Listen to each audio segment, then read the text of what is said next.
I'm going to be cooking the most popular brand of plant-based shrimp out there, made by this company right here, Belief. So I'm going to grill it in this grill pan and make it into Red Lobster's garlic butter shrimp scampi. Has a nice sizzle. They sound good. So you might be asking, what is plant-based shrimp made out of? Made mostly out of cognac powder, which is a type of starch.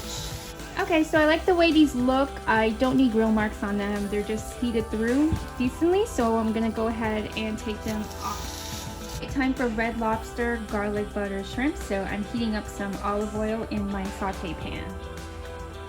Once the oil is nice and hot, in goes our minced garlic, which is 2 tablespoons. It's time for white wine. I'm using Pinot Grigio. 1.5 cups.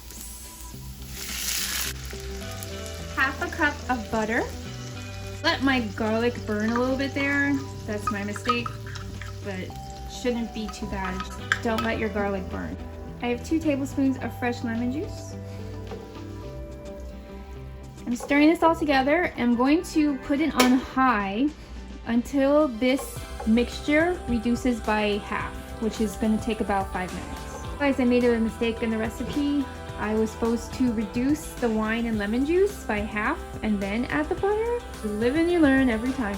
Okay, for the butter, I am using Country Crock's new plant butter. Our sauce has reduced nicely. I'm now going to add in some Italian seasoning and dried rosemary. A 1/4 teaspoon of each. And while this sauce was reducing, I went ahead and seasoned the shrimp with some salt and pepper. All that's left to do is season with some pepper and parsley. And there it is. Plant-based, Red Lobster style, garlic butter shrimp scampi. Has a nice texture. This is pretty good. I think it has a very similar texture to shrimp, and the garlic sauce is pretty on point. I would add a bit more salt just to balance it out. I like this. The lemon and the garlic and the wine tastes great. Hope you enjoyed. Oh, and I forgot, I finished this off by grating some plant-based dairy-free Parmesan.